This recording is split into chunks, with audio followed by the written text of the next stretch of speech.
అందం అంతే చూసే రాదురా ఇక ఆలస్యం చేయొద్దురా నాపై వేసే ముద్దురా అందాక రాదు నిద్ర రాజా మంచం పరుపు మొత్తంగున్న నిద్ర రావట్లే వాతావరణం చల్లంగున్న ఆవిర్లాగట్లే రాజా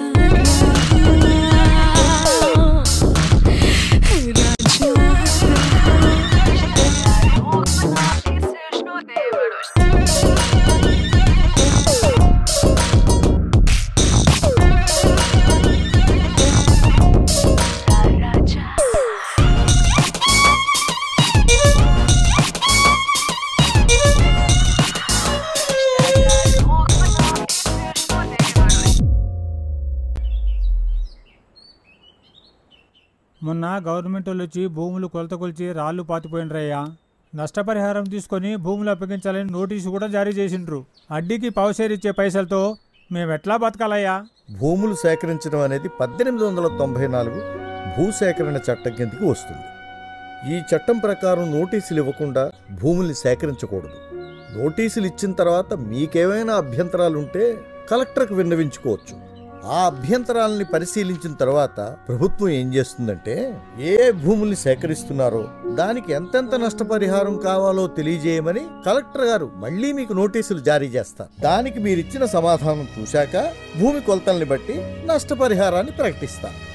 ఈ నోటీస్ ఇచ్చిన 2 సంవత్సరాల లోపు ఇదంతా జరగాలి. ఇప్పుడు కూడా మీకేమైనా అభ్యంతరాలు ఉన్నాయనుకోండి, మీరంతా వెళ్ళి సివిల్ కోర్టులో పిటిషన్ వేసుకోవచ్చు. ఇచ్చే నష్టపరిహారం తక్కువగా ఉంటే ఏం చేయాలయ్యా?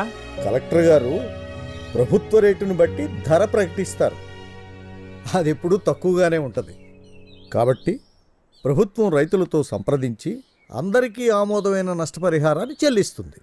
కానీ అధికార పార్టీకి చెందిన కొంతమంది రైతుల్ని, అంటే కట్మల్ లాంటి వాళ్ళని లోబర్చుకుని వాళ్ళకి వేరే ప్రయోజనాల ఆశ చూపించి వాళ్లతో ఓ ధరకి ఒప్పుకోలు పత్రం రాయించుకుంటారు.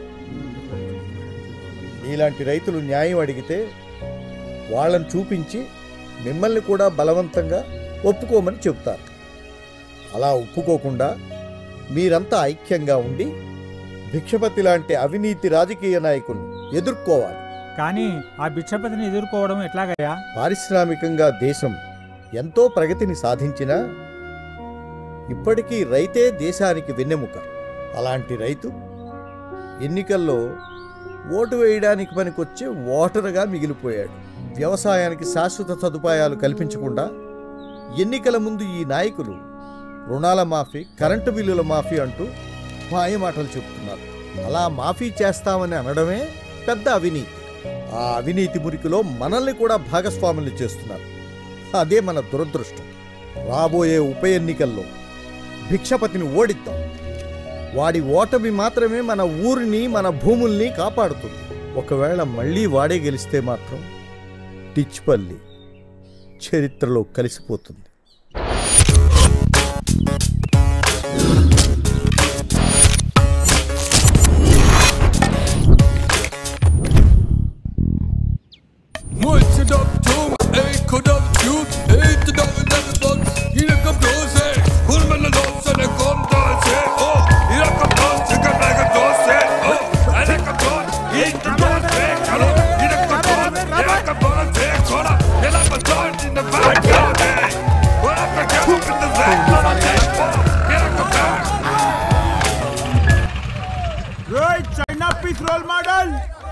పాతిపెట్టిన వికెట్లు పిక్కయ్యి 2 నిమిషాల్లో, లేకపోతే మిమ్మల్ని మాత్రం పెడతా కొడుక. మ్యాచ్ అయ్యేదాకా వికెట్లు పీకెడదు లేదు. ఎవంతరం మ్యాచ్ 5 నిమిషాల గ్రౌండ్ ఖాళీ చేయకపోతే కాదురా. ఏం రావు, పొద్దుగానే మీ నాయన కొత్త మొలతాడు కొనిచ్చినట్టున్నాడు. మొగం లెక్క మాట్లాడుతున్నావు. తప్పు మందే, టైం అయిపోయింది, గ్రౌండ్ ఖాళీ చేద్దాం పా. మామా పిచ్చి మీద వచ్చారు ఇప్పుడు అనుకుంటారా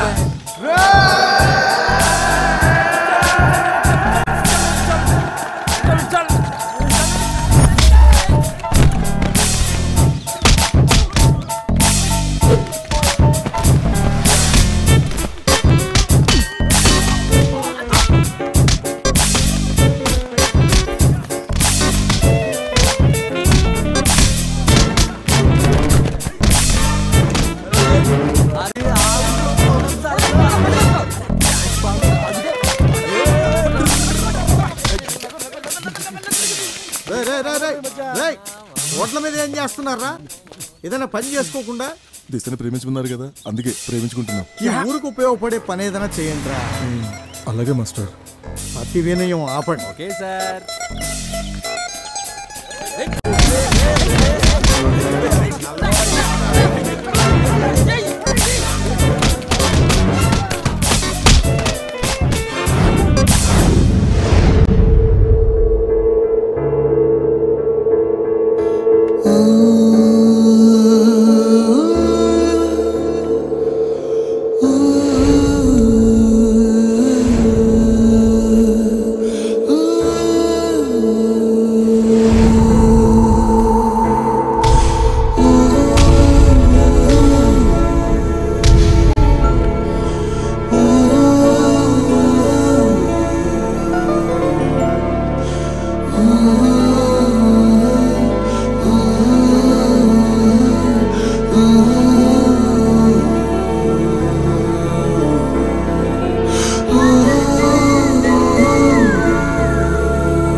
మామ పేరు శ్వేత, మన ఊరికి కొత్తగా వచ్చిన ఎంఆర్ఓ చుట్టం. అమెరికాలో చదువుకున్నదంట. ఓ 2-3 నెలలు ఉంటుంది. ఉండేది మీ మావింటి పక్కనే, చూసుకో. అజ్జా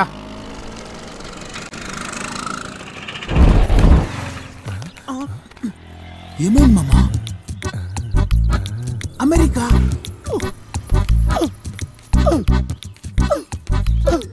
హాయ్. నేను చెప్పలే, పల్లెటూరు పోరాన్లంటే పట్నం పూరిలకు పిచ్చి craze. Hi hi, I'm Shweta. Already information మొత్తం లాగేసాం. వాట్? అంటే వచ్చింది ఎడ్డిది. అక్క, నా డ్రెస్ ఎలా ఉంది? Nice, you look awesome. బావా, శ్వేతక్క అమెరికా నుంచి వచ్చింది. ఎంఆర్ఓ గారి చుట్టం, మన పక్కిల్లే. అక్క, నీకు తెలుసా, మా బావ డిస్కో రంగా మా టౌన్ లోనే బ్రేక్ డాన్స్ లో టాప్.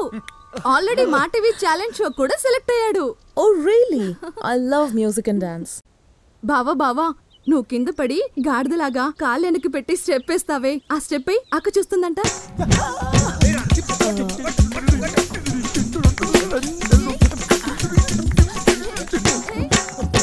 It's okay. మళ్ళీ ఎప్పుడైనా టైం లేదు, will do this some other time, okay?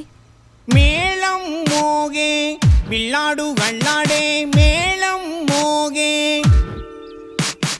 మేళం మోగే పిల్లాడు గళ్ళాడే, మేళం మోగే. ఇక మొదలు పెట్టరా. డార్లింగ్ శ్వేత. శ్వేతరా? అరే నన్ను వదిలేండి. మా ఎగ్ తెలుస్తున్నాను, హార్మోని పెట్టలేసి నలిపేస్తాడు రా, ప్లీజ్ రా. నీ పానానికి మామ పానం అడ్డు, ఓకేనా? నా పానమా? ప్రేమించిందేవాడు నేనే. మరి నీ పానమే, నువ్వు రాయ్. అయినా నీ ముఖానికి ఎంఆర్ బంధు అవసరం అంటారా? కూర్చున్నా కొడక. ఎన్ని సినిమాలు చూడలే? అయినా మనలాంటి